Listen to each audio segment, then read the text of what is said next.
Hi, this is Pamela Worth with the Encourage Your Wellness podcast. And today I have Holly Bertone. She is a former FBI Chief of Staff for Counterintelligence turned certified holistic health coach. She spent 20 years in high stakes government roles where she managed major operations while navigating intense pressure. After battling her own food monster, she realized that cracking the code on emotional eating is the same as tracking spies. So, welcome, Holly, and we look forward to hearing your story.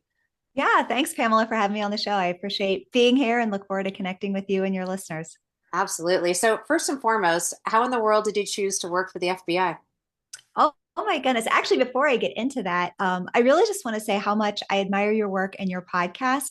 And to everyone listening, I really want to encourage you to leave a 5-star rating and review because it's going to help you to reach so many more people and would mean a lot to me as a guest. So, really want to encourage everyone listening to do that. Very sweet of you. Thank you. Yeah. So I went all the way back to I was 17 years old. I was a senior in high school. This was 1988. And I took a intro to psychology class. They were allowing the seniors to explore more than just the traditional classes. So I took an intro to psychology class and we had to write a term paper. And everyone else was doing, Pavlov's dog and Freud. And I decided to write a psychological profile on Charles Manson at 17, which is crazy. And fortunately, my teacher was like, okay, this girl's a little out there, but I'm going to steer her in the direction of pursuing psychology versus shutting down my curiosity. And so grateful for him. And that's what started everything. And from that point on, I wanted to work for the FBI. It was a dream come true. So, how long did you do that? So I worked for the FBI from 2004 to 2017. So I was there about 13 years. And the pressure's got to be pretty insane. The situations, the things you hear and see, and Yeah, when I started, we were still in the Patriot Act kind of era. And so I started doing electronic surveillance. So I started in Quantico, and it was everything that you can imagine from all the movies and everything. And just absolutely loved it. I got sent up to headquarters in 2007 and started working. They had the 9/11 Commission and the WMD Commission reports came out of Congress. So basically, and if you remember back then, going back all of those years, that the agencies did not talk to each other. The agencies did not talk within themselves, and databases were still pretty new, and especially for the government. I mean, we were still operating under extremely archaic systems back then. So part of my responsibility in project management was to take the recommendations from the WMD Commission report and the 9/11 Commission report and stand up those national security offices.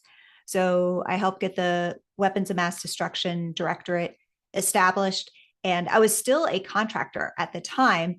And they, I guess, were pretty impressed with what I did. They opened up the GS-15 billet and brought me on as the chief of staff for counterintelligence's program management office. So we oversaw basically all of the trend analysis, all of the data analysis, all of the pattern analysis for the FBI's counterintelligence entire division. So all the threats, all the field offices.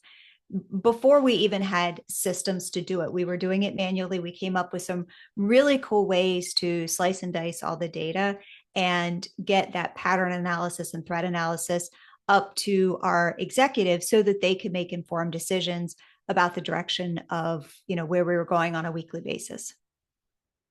which is mind blowing. And going back to that time, there wasn't a lot of time for I'll call it work life balance.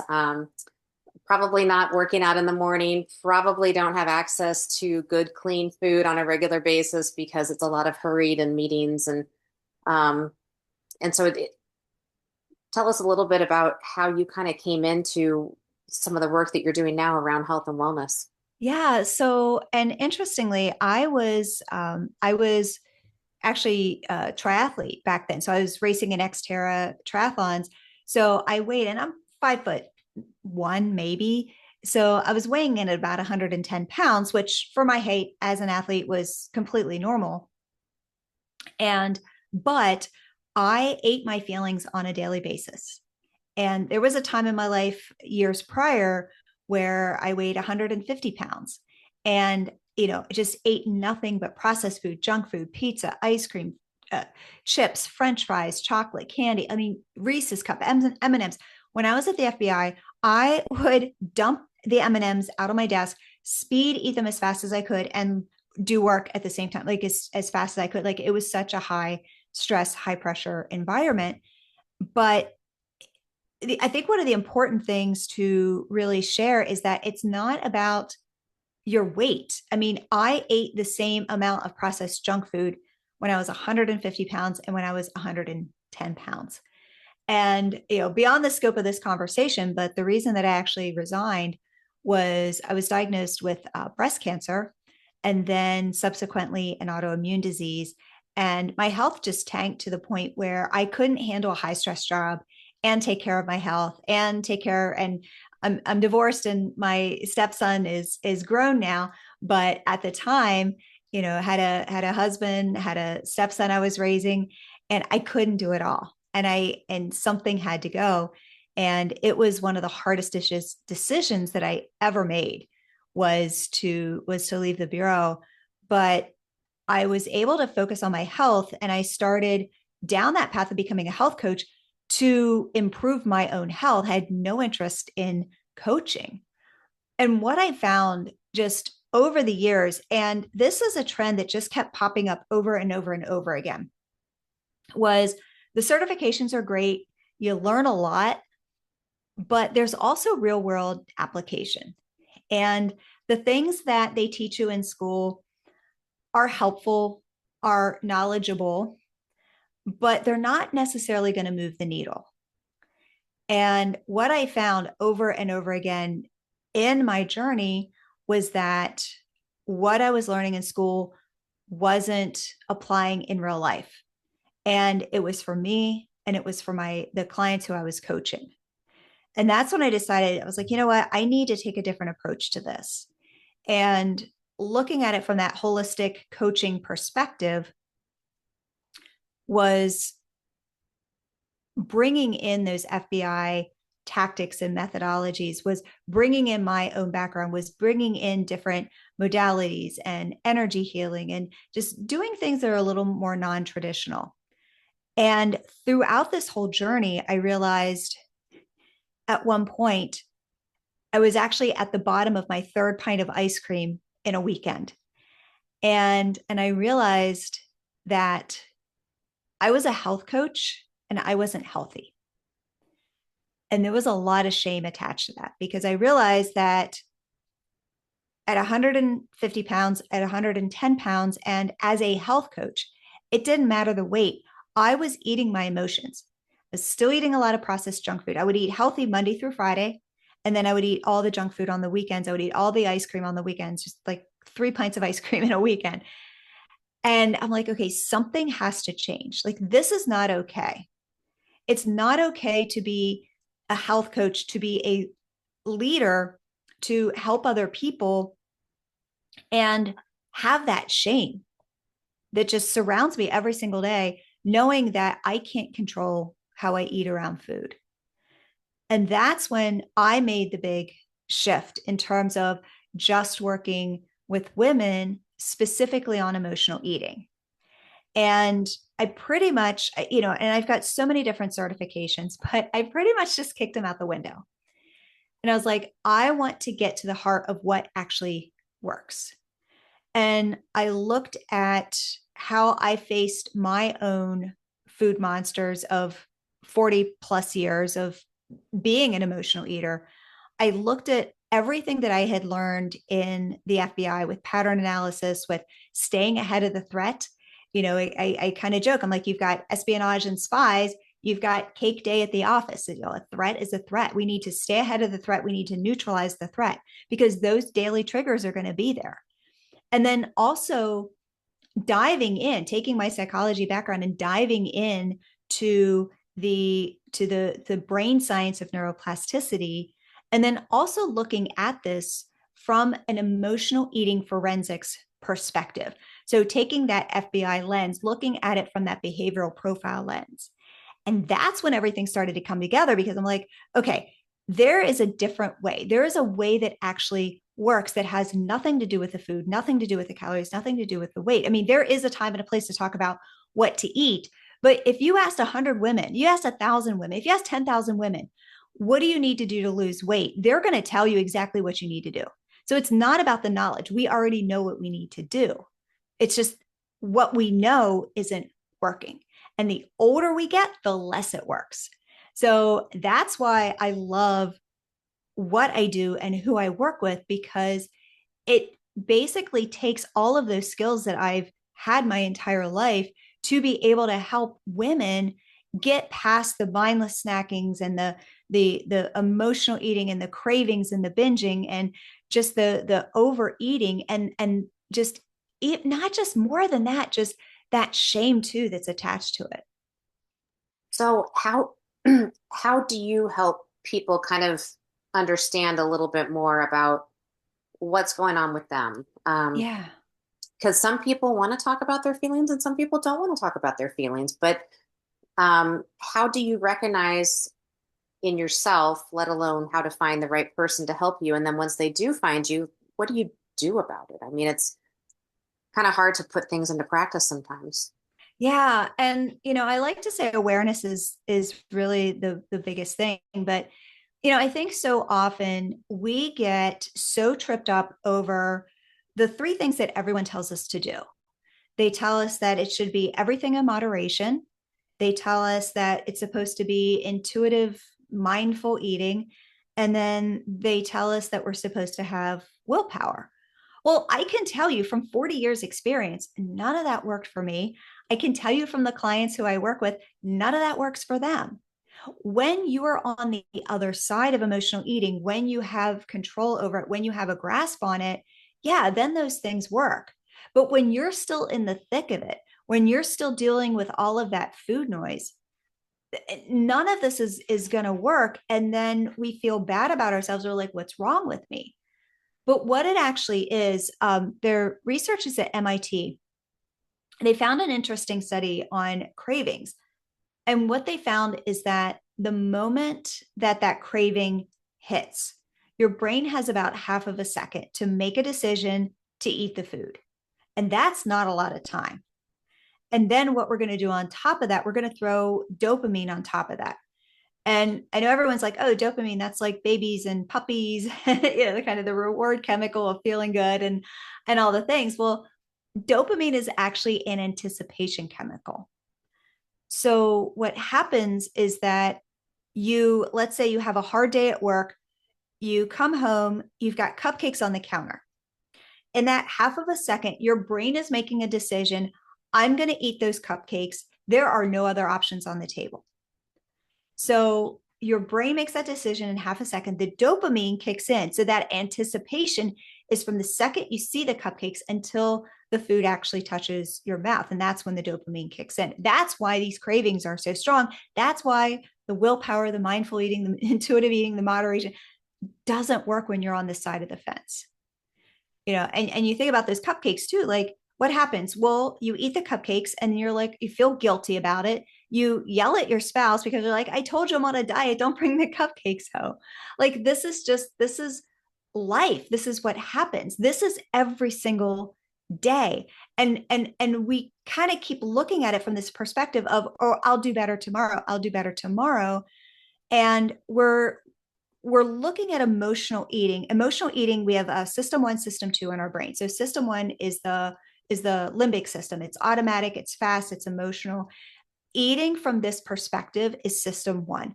I did system 1 eating for 40 plus years. And when we were in that emotional eating, that stress eating, that overeating, that binge eating, that's where we are. But the diet industry pushes the willpower, the moderation, the calories, the macros, the points, all of the things. That is a system 2 solution. System 2 is our prefrontal cortex, which is logical and slow and strategic. This is what makes very slow decisions. So we're looking at the diet industry coming in from that system two perspective as a solution when it's actually a system one problem. And I like to say it's basically the equivalent of taking a spoon and trying to hammer a nail into a wall. So now, how do you help people get back to why they're doing it? Kind of talking more about the system one and when to layer in some of these system two. I mean, really, it's like a tool, right? The Oh system yeah. more the tool and the going back to why, what's the underlying problem here that I need to deal with? Yeah. So I take everyone through a three-step process. And the easiest way to think about it, it's like a well-worn path in the woods. So your brain is operating from this perspective of a well-worn path in the woods. So you've got decades and decades of these beliefs and habits and trauma and experiences. They are embedded in our brain and in our body. This is the path in the woods in our brain that calls the shots. So step one is see it. And I say awareness is the win. Once you can get that awareness, it's so much easier to tackle the solution. So, step one is see it. This is when we actually use these FBI inspired pattern analysis. We're going to uncover the hidden patterns. We're going to uncover the hidden triggers behind the emotional eating because I want someone to understand why they actually reach for food versus let's just throw a system two solution at it. But this is also where we get out the gloves and the work boots. We are creating a new path in the woods. So when you think about going out in the woods, you're creating a new path. Well, there's bushes and thorns, like you're probably going to get, some blood on your arm. There's snakes and spiders and rocks. Like we actually have to go to work to recreate, to create this new path. And we're clearing out trauma, we're clearing out decades of just reinforced patterns. The neurons in our brain that fire together wire together. So what we are doing is we are telling our brain we are going to make a new path. And the best example I can give about what awareness looks like, and it's easy to do it with someone else more so than yourself. But when you can start even looking at someone else and kind of viewing it from a curiosity perspective, you're like, oh, I get it now. So last year I spoke at MIT and the plane was delayed 3 hours. So I'm just in the airport and I'm just standing and on my laptop and I'm watching everyone around me. And it was insane because you had a group of people who, they went to Dunkin' Donuts and they just like filled their bags. They had all the donuts and the bagels and all they did was eat. And then you had another group of people, they went over to the bar at 8 o'clock in the morning and they're drinking and they're scrolling on their phones. So when you think of it from that perspective, you're like, oh, this is awareness. Okay, we are in a stressful situation. Everyone needs to get on this plane to get to Boston because everyone has somewhere to go and something to do. We're not just getting on this plane for fun, right? We all have something on the other side we need to get to. So everyone's stressed. And what did they do to relieve that stress? What did they do to take the edge off? Donuts, bagels, and beer and their phones. Okay, so that is awareness. Step one is see it. Step two is stop it. And we're going to pull in some more FBI inspired tactics here. What we want to do is we want to intercept those cravings before they take over.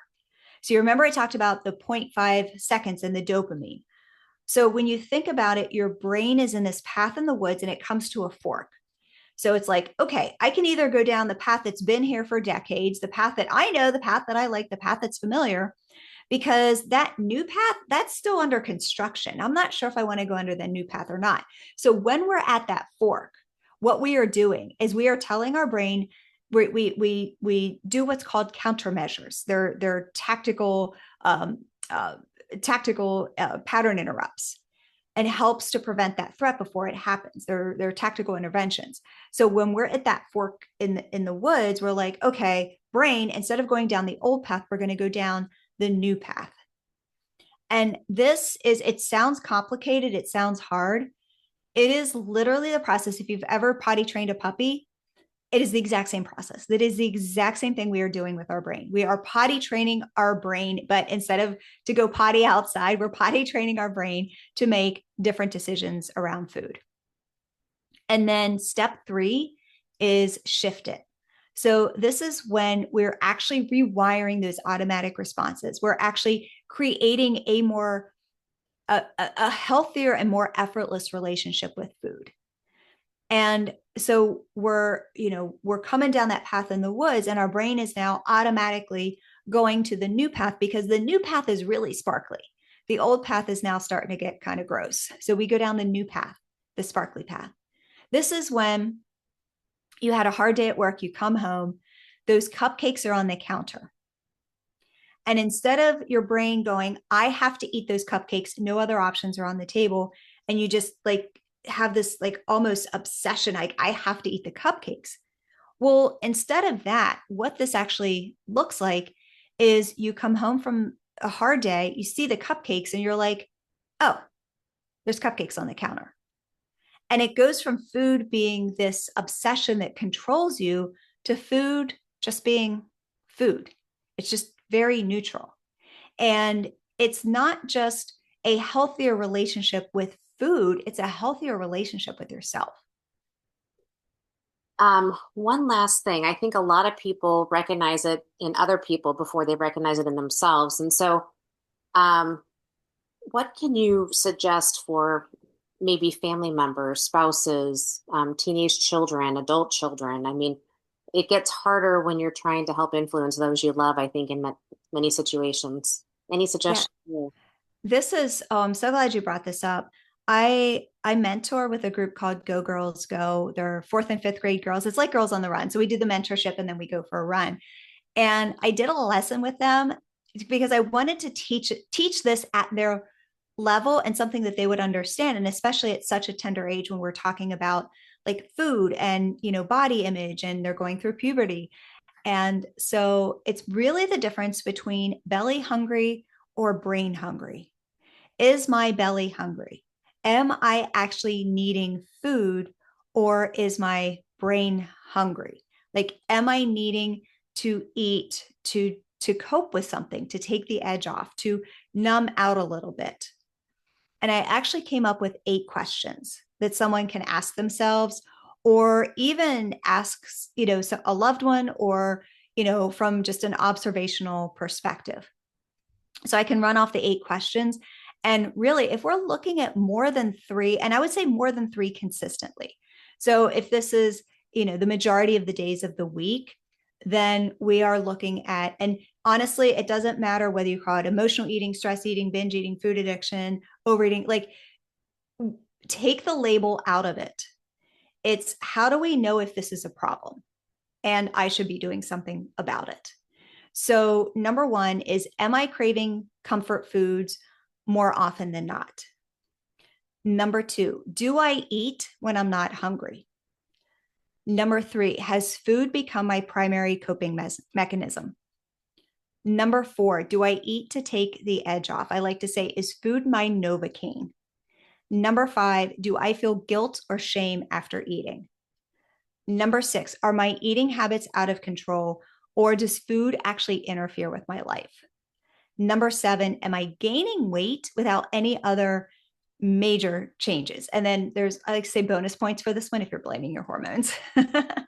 And then number 8, do I actually know my patterns, but I just feel powerless, like I have no control over them?